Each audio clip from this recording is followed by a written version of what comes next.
Okay, so what I'm going to do right now is read through the sales page. This is not meant to be a copy review or a copy analysis per se. I might touch on those points. There's basically no rules, no structure to this. I just wanted to read it with a mind to pay attention to, I don't know, what stands out to me, what the promises are, what kind of appeals are being made. I've not done it before, so I suppose I won't really know until I dive in. I have taken Building a Second Brain. I've gone through it twice. So I know what's behind the sales page in that sense. But I am noticing that this sales page has changed since I joined it. So in that sense, it is new and fresh for me. And yeah, this is kind of just like an opportunity for me to revisit sales copy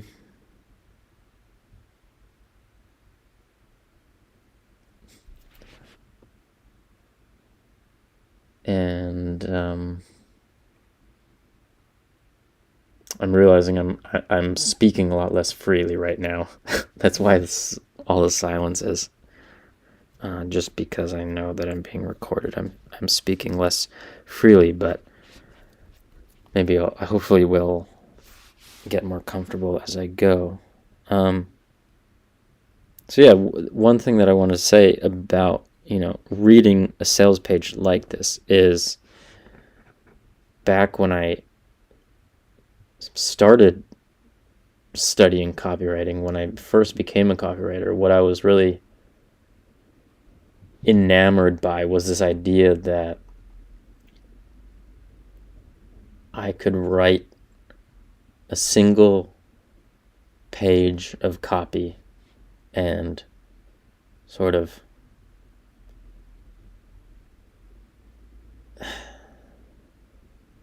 how do I articulate this? It was like I wanted to prove that I had the ability with my words to change somebody's mind with only the words on that page, only the words in that particular sales page. But I was thinking about it back then in a very sort of narrow-minded way, or at least I wasn't considering sort of the ecology within which the sales page exists, right? The marketing ecology, the marketing landscape, because this sales page is not the only piece of marketing for this course, right? And it is very possible that there are people who don't even read this sales page before they buy, because they've learned about it from other sources, right? Tiago Forte, who made the course, he's super active on Twitter. He talks about it on Twitter. He's on podcasts. He does YouTube videos, so he writes blog. Other people have written reviews of the course. So there are so many other ways to learn about the course that to think that the sales page has to do all of the work is,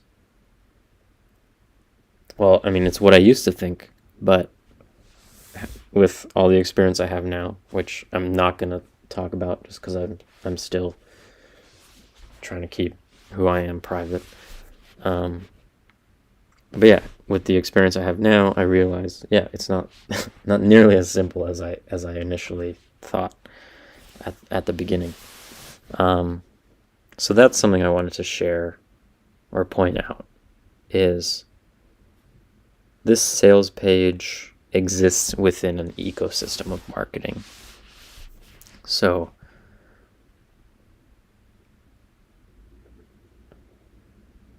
I'm going to read it right now as if it was the only thing, but I know from experience of buying courses and buying various things that sometimes I don't read the sales page that in depth.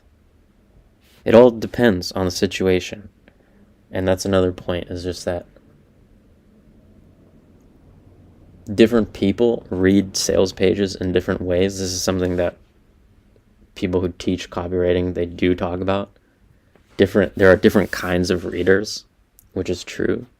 But then what I've not really heard people talk about is the fact that one person can read a sales page differently depending on their circumstances, where they are in the process of considering the product, what mood they're in, how much time they have. So there's no standard. There's not really like one single way in which this kind of thing is going to be read. So right now I'm going to read it in a way that I'm like analyzing it, and that is very different than if I was considering this course for the first time. And the way I would read it, if this was my first exposure to the course, right? If I had never heard of Tiago, or if I had never heard of Second Brain, how I would read this page would be so different than if, let's say, I had listened to a bunch of podcasts that Tiago has been on, or, if I followed him on Twitter and know what he's about. I mean, he has a book now, right? So, it's possible. I haven't read the book, but I wouldn't be surprised if it's written in a way that does sell this course. I'm not saying that he's written a book which is just an ad for the course. I don't think Tiago would do that. Some people do that. But if you've read the book, you probably don't need to read this sales page. Why would you need to? You've just read the whole freaking book. So, yeah, that's my other point, is everybody reads sales pages differently, and we read them differently depending on where we're at in the process of considering a course, how much we know about it, etc. So, yeah, with that said, I'll finally start going through this. Let me just check that I'm still recording. Yeah, cool. So, see, look. So, we have a button here already. It's not a button. Interesting. What's up with that? That's not a button either. Pre-order book. That's not a button. What's going on here? This is weird. Is it just my cursor? Let me refresh. Okay. Now it's a button. That was weird. I thought maybe because this is a cohort-based course and it's not open right now, maybe it meant the buttons weren't active. But all right, that was just something else. Okay, so this is above the fold. This is what you see. I haven't scrolled down at all. Up here at the top, it says course, wall of love, free content, and then pre-order book. Right? So if I've never heard of Tiago or the book, that's my first time hearing that there is a book.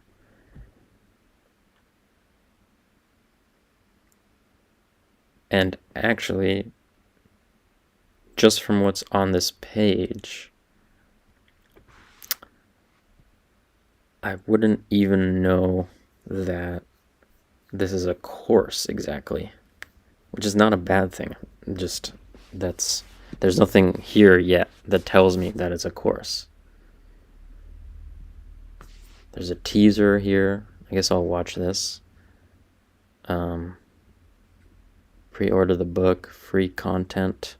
All right, it looks like I can see in the corner it would take me to the Forte Labs blog page. And then what's this? Wall of Love, building a second brain / Wall of Love. So I would imagine that just means like a testimonial page. That will be worth looking at, but I'm not going to click on that right now. And course, I'm curious what that means. Like the button copy or whatever you want to call it here isn't very clear about what that's supposed to mean, especially given that it's on the sales page. I'm going to click on this because I want to see. Open in a new tab. Okay. Whoa. So this looks a lot more similar to, yeah.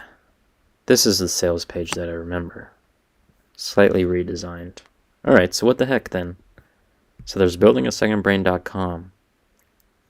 And now there's a special page for the sales page. So what the fuck? What is this?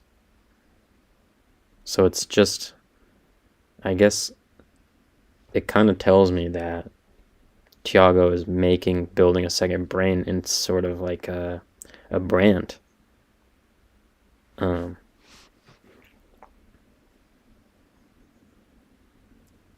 Whereas it used to be just a course, but now there's a book. So I'm just gonna scroll down and see like what's the ultimate call to action on this page? What is it trying to get me to do? If anything, it looks like, I mean, there's not one call to action, right? So there's many different things that I can do from this page, and that in and of itself is a style of writing copy.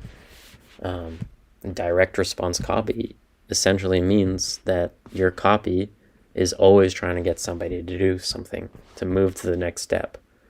And I would say in the vast majority of trainings I've been through, in the vast majority of work I've done, and the people with whom I've worked,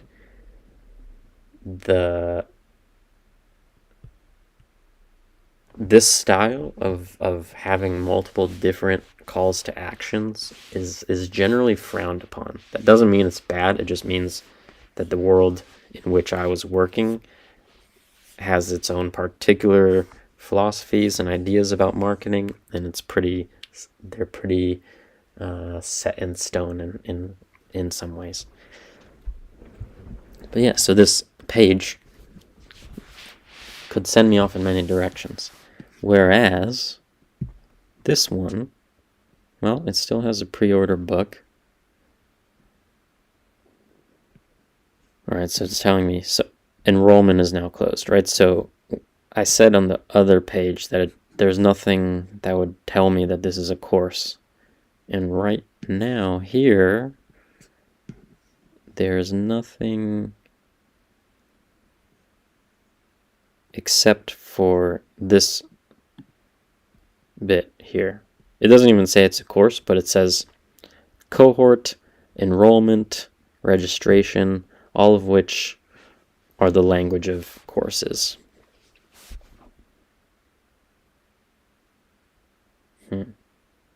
So I'm not sure now whether to read the sales page or this page, because I intended to do the sales page, but now I'm curious what the heck this is about.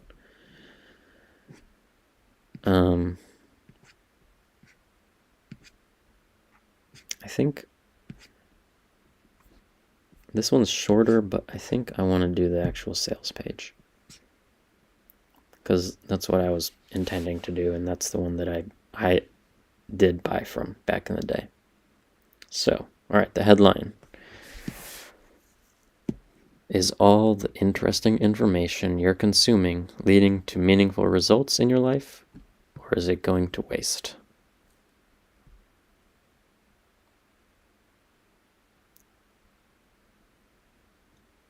That's a pretty long question for a headline.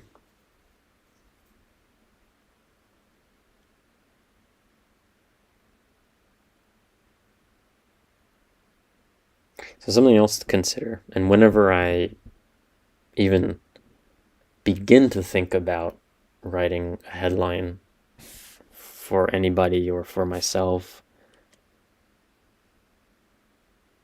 the question that I am always asking is, how do people get to this page? Because that makes a huge difference. It's kind of the same point as what I was saying of like, there's so many different ways to read. Well, yeah, it's tied back to both the points. There's so many different ways to read a sales page, and there are so many other pieces of marketing. And so what people have seen, and especially what people have seen like immediately before coming to this page,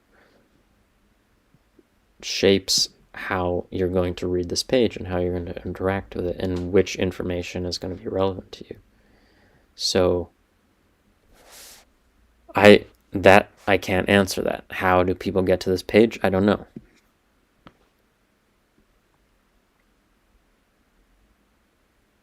But I'll leave that aside for now. So I just want to think about this question, this headline question.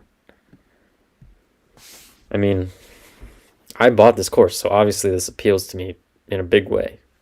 And I've gone through it twice, multiple cohorts, right? So for me, this is a very compelling question. I'm trying to think if the way it's asked is super compelling. Yeah, I would say so. It's really straightforward. It's not trying to be flashy, which I like, you know. It's just the plain question.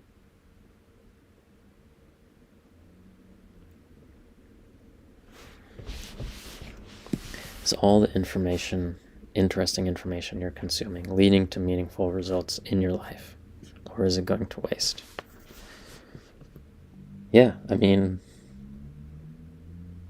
this is not trying to be a criticism of the course, because I don't think overall I would criticize the course, but even to this day, I feel like this is true,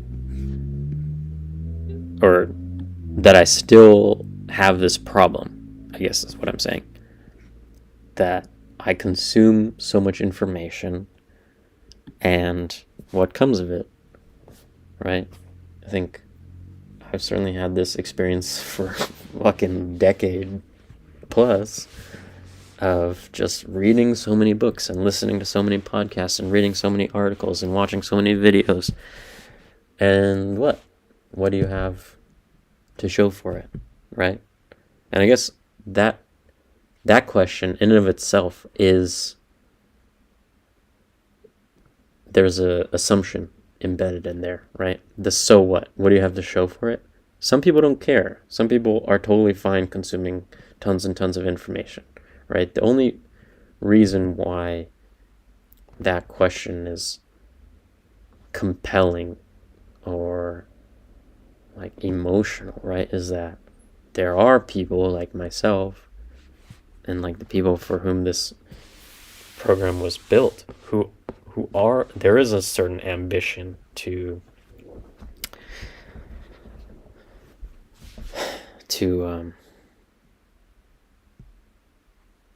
make something. And I mean, that there's like a billion different motivations for why you would want to make something, right?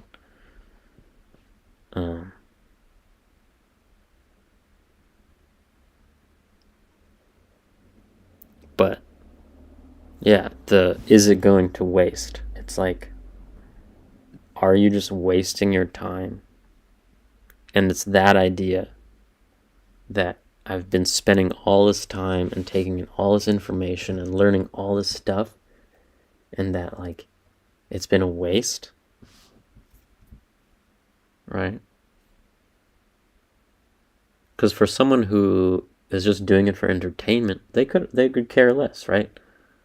It's like if we were talking about not interesting information, but like Netflix shows, right? It's like if the question was, is all of the time you spend watching Friends or Breaking Bad or The Wire or whatever, Euphoria,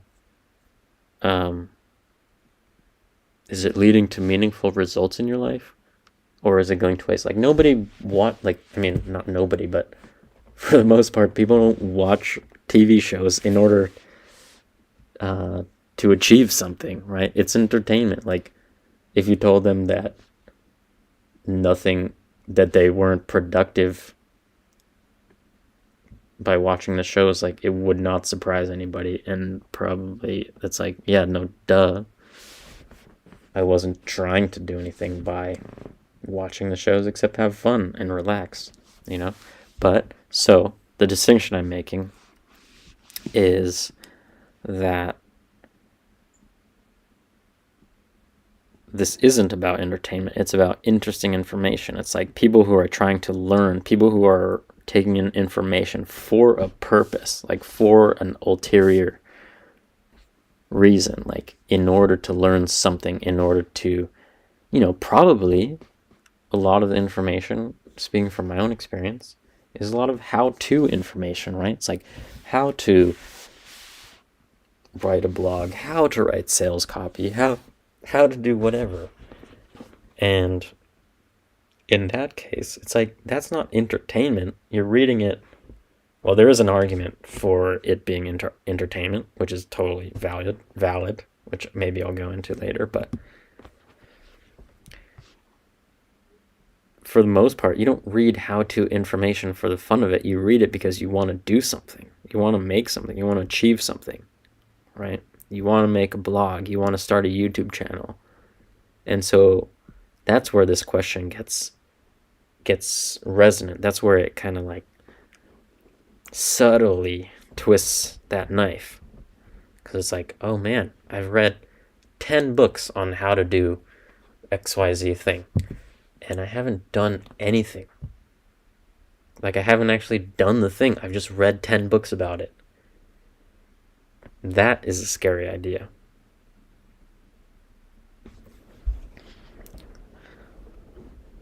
So,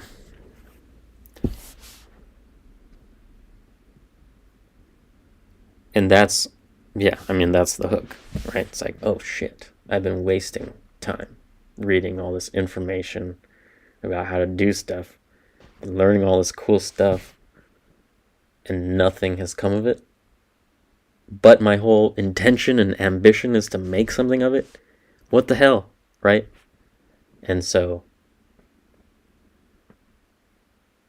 it's like, yeah, yikes. I guess it kind of is going to waste. Nothing. I haven't done anything, right? And I want to change that. I want to make something. That's the whole reason I'm doing any of this stuff. So then we get to the second part. So, discover how having a second brain is helping people from around the world save their best ideas, organize their knowledge, and lead a more fulfilling life with more ease and less stress. So there's a bunch of stuff in there. Discover how having a second brain. So what the fuck? A second brain? What is that? I mean, obviously I know, but... So now, suddenly, we're being told that there's this thing that can help me with this problem that's presented in the first part of the headline. I don't know necessarily what a second brain is, but I'm being told basically that there is a solution. There's this thing called a second brain, and it's helping people around the world this is interesting, right? Because you could just say it's helping people. But around the world is kind of like a way to make the number of people sound really big without actually having to say how many people, right? Like if I said, discover how having second brain has helped 10 people, blah, blah, blah. Like, that's pretty, it's like, okay, 10 people? That's not very exciting. But if you say around the world, I could still be talking about 10 people. But if they're in different countries across the world, if like one of them is in Asia somewhere, and one of them's in Europe, and one of them is in Africa, and one of them is in South America, and one of them is in Australia, right? Like that's only what, 4 or 5? And they're dispersed across the world, and it sounds big and exciting. It sounds, and the whole point of saying this is, right, for social proof. It's like other people are doing this, and a lot of other people are doing this. And that's usually something that we find very compelling as human beings. So, second brain, there's a solution. It's helping a lot of people, and it's helping them do a couple of things, right? Save their best ideas, organize their knowledge, and then lead a more fulfilling life. So it's kind of interesting. These two things are very like specific to this problem, specific to consuming information, right? Maybe you read a lot of books, and maybe you even take notes on them, but then, or maybe you like write your ideas in the margins, right? And it's like, oh fuck, what happened to those ideas? I thought I had so many ideas, but where did they go? So you lose your best ideas, and then that too is a scary, frustrating thing if you have these ambitions that I talked about, right? Because it's like, I have these ideas for awesome things that I could make, but then I lost it. Shit. It's like losing, losing money, basically. There's a strong equivalence there. If we're talking about people who are consuming information in order to build something, in order to create something, which they are doing in order to make money from it, right? Whether as like a creator or whatever, then yeah, ultimately we are talking about money. And so if you lose your best ideas, you're losing money, or you're losing potential money, right? So that obviously doesn't say that right here, but that's where that goes. That's what it's about.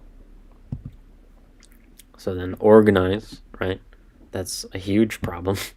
It's feeling radically disorganized. It's like, okay, yeah, I have all these notes.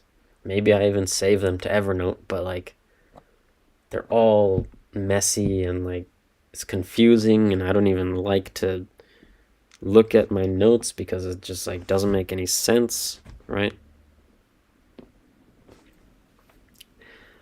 So that is often a huge source of frustration and friction for people. It's like, man, I'm learning all this stuff, I'm taking all these notes, I'm having all these ideas, but it's so freaking messy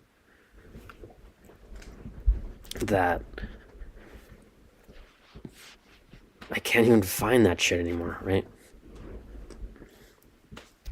Or like, I want to write a blog post, and I know that I've read all this relevant stuff for this idea that I want to write about, but I can't find any of it. It's such a pain in the ass.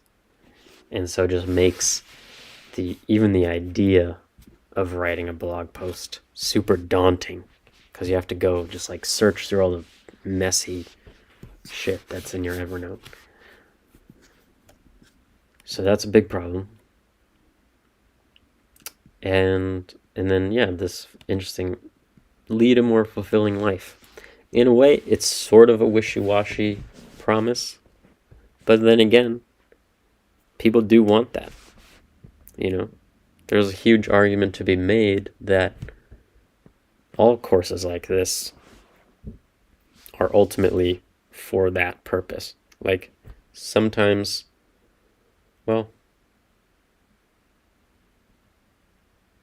it's like I'm not the biggest fan of the whole like 5 whys idea, but it is like, okay, it's like, why do you want to save your best ideas? Why do you want to organize your knowledge? Why do you want to make something? Why do you want to create something? Why do you want to do that? Why do you want to make more money? Oh, so that my life is better, so that I enjoy my life more, right? It's kind of the top level motivation behind a lot of these more specific manifestations of what we want to do. It's like, yeah, I just want a better life. I want to enjoy my life. So he's calling that out. And then with more ease, right? So having an easier time. So what if it was not there, right? What if it was just a period? Lead a more fulfilling life, period. Yeah, that would be fine. But with this last bit, he fleshes it out. He kind of makes it more vivid, right? It's like, oh, my life is easier. Things go more smoothly. I'm more relaxed. And there's less stress. We all hate feeling stress. That sounds good. Oh, I can enjoy my life more, feel more relaxed, and have less stress. Yeah, that sounds awesome. Okay. So let's keep going. Well, let me check. How long have I been recording? Because maybe I'll just break this up and where do I see how long I've been going for? Oh shit, 30 minutes. You know what? I'm going to end this now and then do another session at some point. So, all right, done.